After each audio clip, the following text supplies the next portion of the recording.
All right, hey folks, so today's video is talking about the cure for skinny fat. So I wanted to give you guys some help on this and provide some direction, some top-down direction in terms of where you should be taking your training and your diet if you are skinny fat. So firstly, thanks for making it onto my channel. If you have any questions or comments, pop them down below. And if you'd like to work with me on your own strength and physique goals, there's a link in the description.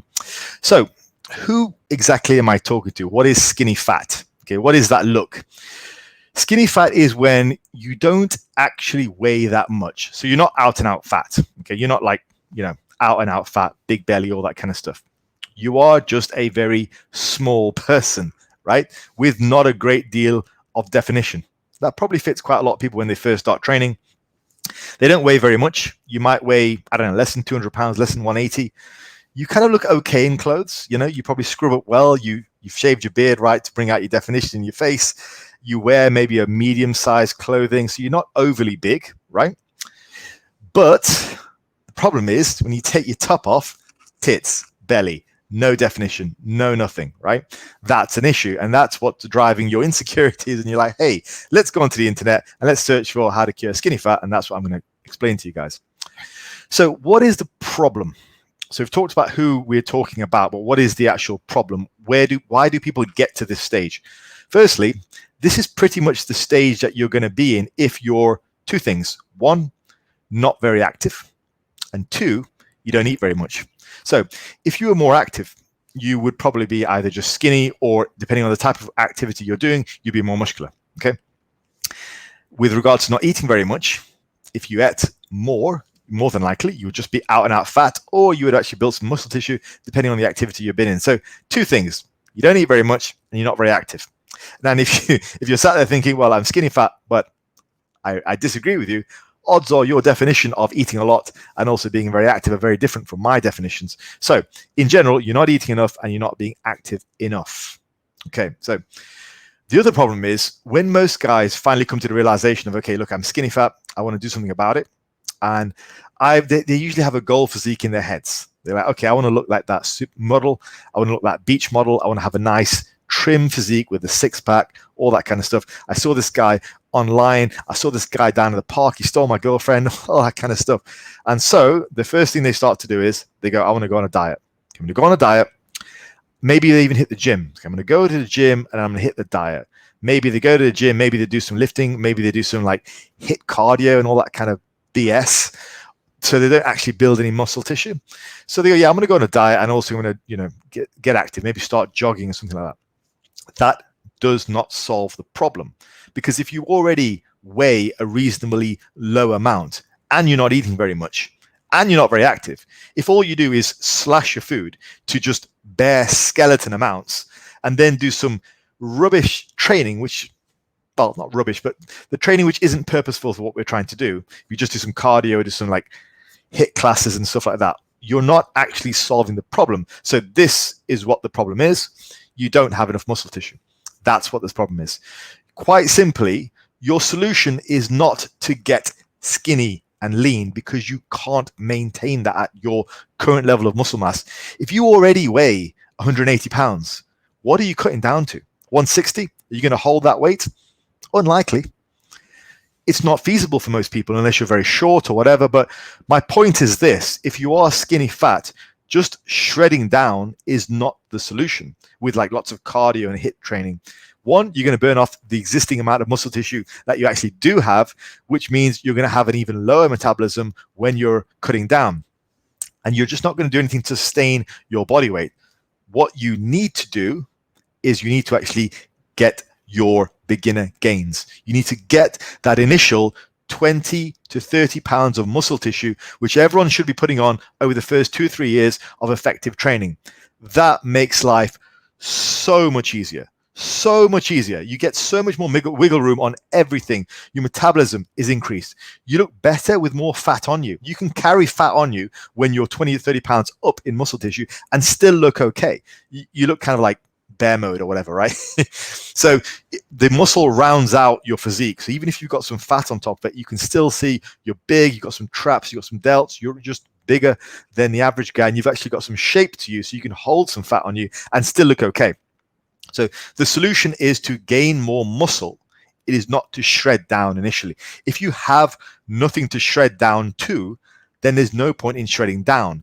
There used to be a saying like, you can't carve a pebble, you have to carve a rock, right? If there's nothing there to actually carve out, you're not going to end up looking like John Terry or Sadiq Hadzovich. You're going to end up looking like a rail, and for a very short amount of time, because then you'll blow back up again because you just have zero metabolism. So the solution to skinny fat is actually not to get even smaller. Solution is to gain your initial 20 to 30 pounds of muscle over the course of 2-3 years. Now, in terms of how to do that, if you are already skinny fat, I would recommend, in this case, this is probably one of the only times I recommend an actual out and out bulk. Again, still a lean bulk, but this is one of the few times I would recommend an actual bulk. I've done this with a few clients in the past where they've gone through life, and even they might even be relatively on the older side. They might be 27, 28 or whatever, or even later in life, but they've not actually had their initial beginner gains. So what I would do is a long bulk period of maybe 6 to 12 months where they get all the muscle mass they're likely to get. And then when they trim down, they've actually got something to trim down to. I've done that with countless people before. If you look on my Instagram, long bulks for people who don't actually have the required muscle tissue. Now, as you guys know, I'm quite a big fan of maintaining and recompositioning, but that is after you have achieved a good degree of muscle mass. The initial stages, if you have, pipe cleaner arms and legs, you're not recomping at that stage. You need to bulk. And so you need to get your initial 20 to 30 pounds of muscle tissue. Once you've done that, and it doesn't have to take that long, for me, it didn't take very long at all. Once you can do that, you can then refocus on refining your physique and making appropriate pushes up in body weight as and when you want to. All right. But for the most part, the cure for skinny fat, and that's what we're talking about today, is actually to get your gains. So to give you my example, round about 1998, 1999, that's when I started lifting. I was about, I don't know how old I was, 18 or so then, or 19, I forget, 17, something like that. Anyway, I was late teens. I was pretty overweight. I was like 15 stone. And I knew that I wanted to get leaner, and I knew I wanted to trim some fat off because I didn't look that very much. And so I went on about a year. This is prior to starting heavy lifting. The whole year of 1999, I spent just doing a ton of cardio and very minuscule amount of weights, just some machine weights at the local gym, nothing as heavy as I started in 2000. And I trimmed off like 4 stone. Now, it left me looking skinny fat. Didn't left me looking very good at all. In fact, apart from the weight loss, you could argue it was a relatively wasted year. But then in 2000, that was when I decided, okay, I found this book that I found online, which is all talking about heavy lifting, compound basics, getting your beginner gains, all that good stuff, right? All the stuff that I teach on my channel 21 years later to you guys.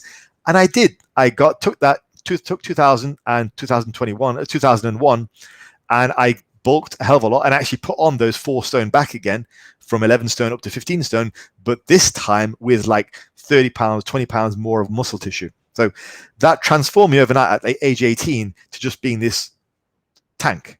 And so even though I still had some body fat on me, I didn't look anywhere near as bad, and I wasn't skinny fat. At 18, guys, I was taking the sort of the bus to college, or what you guys in the US might call school, and people were accusing me of being on steroids. So I was like 17 years old. So yeah, it felt great. I had 16-inch arms. Even though I had some fat on me, I finally looked trained. I looked like something. I looked like a man. I did just look like some skinny fat kid. And if you're going through life like that, just trying to be skinny and then failing and then coming back up in body weight again as your eating returns to normal, and never really making a full impact on your physique, which is going to last you for the rest of your life, do yourself a favor, gain some muscle tissue. And what I say to everyone is, if you do that, you're setting yourself up for far better aesthetics as you get older, but also, as is a common theme with this channel, you're setting yourself up for far better health. Like, gain your muscle tissue. It's so good. It solves so many issues. It increases your metabolism. It lets you eat more. It does more with the food you do eat. It's very anti-diabetic protective. It's protective on a whole bunch of things. Naturally growing muscle tissue is one of the best things you can do for health and longevity. Obviously, today I'm just talking about aesthetics, but I like to slip that in every now and again because it's important. So go ahead, get your gains, get your muscle, get those initial 20 to 30 pounds of muscle tissue. And if you've been training for 10, 15 years, and you've never done that, right?